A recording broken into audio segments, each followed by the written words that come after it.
Ryan from Channel 7 Franchise Live. Thank you for watching the show. And continue. Please watch the show. It's hot to death. Franchise, baby. Yo, your show is so hot, yo, running around, and I'm really glad that, cause my cable got cut off, and it's hot to death, like always. Franchise, baby. Yo, what's up, buddy? Raw, this Aaron. I'm telling you, I'm trying to get big, yo. Yo, I'm loving it, man. Franchise Live is big. Franchise, baby. Yo, what's up? This is Cat Evo from North Philly. You know, your show is hot as shit. Playing this up, I'm just gonna get to the point. Just keep the hot shit coming, Franchise, baby. Hi, my name is Ada. I watch the show every night. Yo, can you send me a t-shirt? Thank you. I'm from Philly, but I'm supposed to do, keeping it in the doubt, right? Franchise, baby.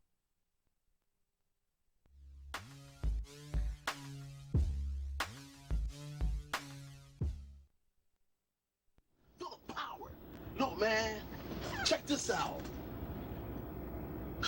Man, I'm lost for words. Now, y'all know I don't know be lost for words, but tonight, Miss Wallace is on the show. And you don't know who that is? That's Biggie's mom, man. Feel the power, man. Feel the energy. I'm so elated to have a person at a statue on my show tonight, man. Like, this is, man, it don't get no bigger than this. It can't. I don't care what interview I do, it will never get bigger than this. Than Biggie mom, all right? So without a doubt, Miss Wallace, how you doing? I'm doing fine, thank you. Oh, man, I'm so glad to have you on the show. Thank you. You know what I mean, look, Biggie was a great inspiration to everybody in the whole world. Not just New York, Philly, Washington, D.C. I'm talking about the whole world, worldwide. You know what I'm saying? And for a man that had that much power and respect, lyrical-wise, charisma-wise, it came from you. How does it feel to have a son of that stature? See, to you, he was an artist. To me, he was just my son. Okay. So I don't look at him as of the power. I look at him as my son. And that feels very good. Okay. My mom told me that same thing too. She's like, man, I don't look at you as a TV or something. The black day she made something like pow, you know what I mean? Good for her. But look, let's get into how was it like tonight that you found out that Biggie, passed away? What was your feeling when you got the phone call? What went through your mind? Well, I'd spoken to my son the evening prior. And I remember the last thing I said to my son was, please be careful.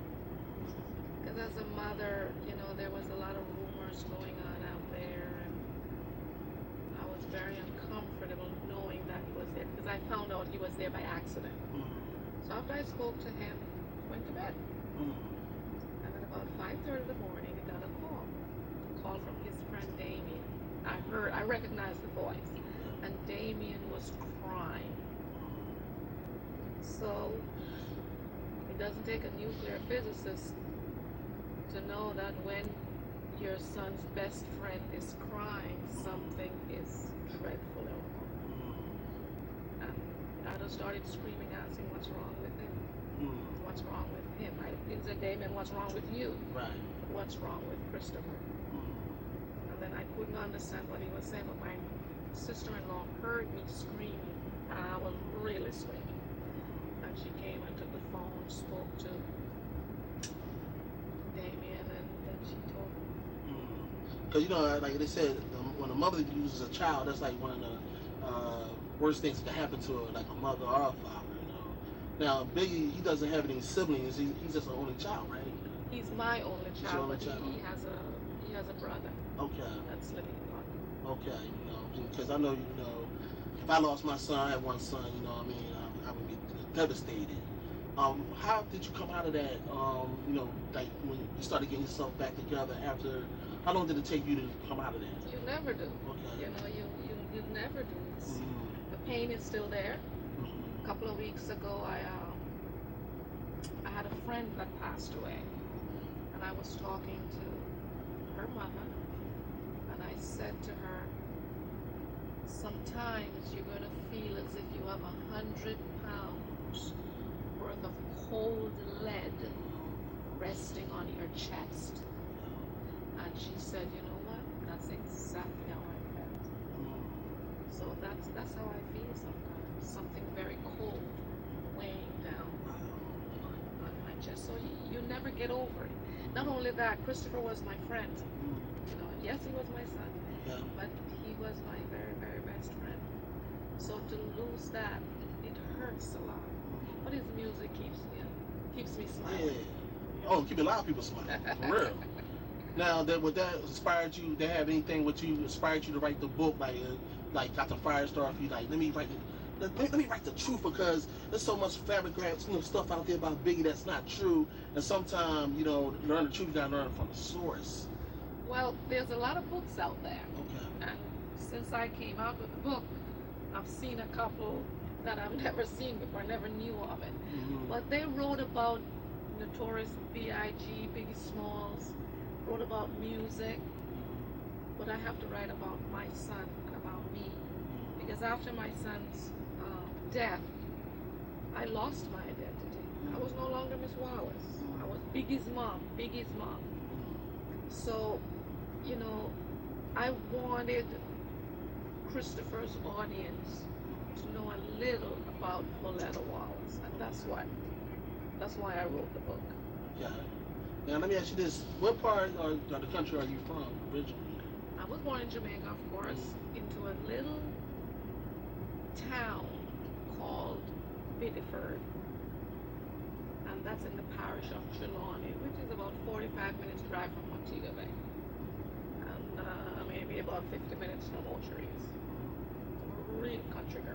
Oh, yeah. So I was growing up. I mean, tell us some flavor, like what goes on, like in that, like how was the neighborhood, Down trees, there? the smell of the air, Well, the only thing I can think of is beautiful birds, Mm. the nightingale singing, Okay. the doctor bird, the hummingbird, of course, lots of trees, lots of garden. I loved gardening when I was a little girl, because I left there when I was 16. Okay.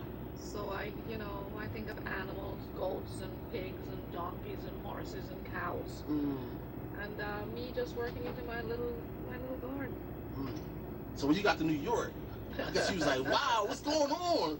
You smell the gas fumes, and all kind of stuff, what I mean? Like, what was the change then? Like, When I came here, it was the 14th of September. Of course, it was night, and I thought New York City was the most beautiful sight coming down, and then even down on the ground, because the lights were just different. But the next day was a difference. But New York rose on me. I have to love New York. All right, check this out. This franchise live, chilling with Miss Wallace, the Notorious B.I.G. Mother, mother of our mothers, you know what I'm saying? So look, what we gonna do when we come back, we're gonna get into like Biggie childhood. How was he growing up, being Biggie, you know what I'm saying? Was he always a rapper? Or did he work in a local market, played golf? I don't know. But we're gonna get into that. So, check it out. This franchise, lots of Bordy Ronnie Ryan. Don't get it twisted. You keep it in a duff. Feel the power. No one's showing the nation. Show Miss Wild. We really got the power now. Check back. 1.